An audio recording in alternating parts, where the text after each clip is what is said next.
और उधर मुफ्ती आजम डॉक्टर मुशाहिद रजा सिद्दीकी का एक खत वायरल हो रहा है जिसमें यह लिखा हुआ है कि कभी भी प्रदेश में एनआरसी लागू हो सकता है। इसीलिए मुस्लिम समुदाय के लोगों से अपील की है कि अपनी सभी दस्तावेज तैयार कर लें। अब इस मामले पर उनका बयान भी सामने आया। मुफ्ती आजम ने कहा कि मुस्लिम समुदाय को आज नहीं तो कल पेपर्स तैयार करने ही पड़ेंगे।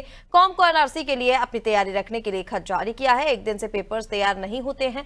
उन्होंने कहा कि हम नहीं मानते कि यह मुद्दा खत्म हो चुका है। उनके इस पत्र और बयान पर डिप्टी सीएम राजेंद्र शुक्ला ने कहा कि जब तक व्यापक गाइडलाइन नहीं आती तब तक पैनिक होने की जरूरत नहीं है। सीएए, एनआरसी और कॉमन सिविल कोड की गाइडलाइन के आए बिना कुछ भी कहना ठीक नहीं है।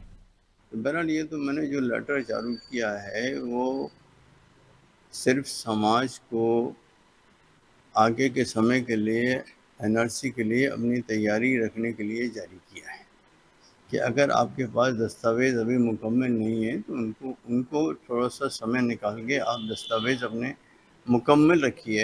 ज़रूरत क्यों आन पड़ेगी वाली बात नहीं है। ये तो आज नहीं तो कल हमें पेपर्स तो तैयार करना ही है। एनआरसी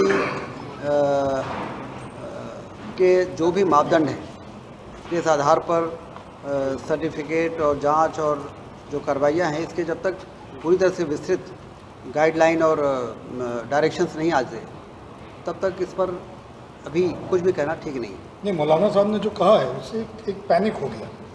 सब लोग अपने दस्तावेज इकट्ठे करना शुरू। अब ये उन्होंने क्या कहा है इसका जवाब तो वही ज़्यादा दे पाएंगे किस आधार पे कहा है।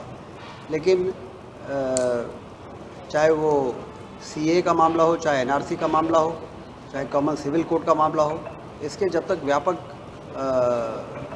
गाइडलाइन नहीं आती है तो किसी को पैनिक होने की ज़रूरत नहीं है। क्या मध्य प्रदेश में एनआरसी लागू होने की कोई संभावना है? अभी इसकी मुझे कोई जानकारी। उन्होंने कहा कि बिहार में जो हो रहा है वो एनआरसी जैसा ही है, ये उनका विषय है। देखिए, आधी अधूरी जानकारी पे लोग बात करते हैं, उस पर हम लोगों को बहुत संज्ञान नहीं लेना चाहिए। जब इस प्रकार की कोई कार्रवाई जिम्मेदार अथॉरिटी से जब तक दस्तावेज के रूप में हमारे सामने नहीं आती तब तक इसमें कुछ भी कहना ठीक नहीं।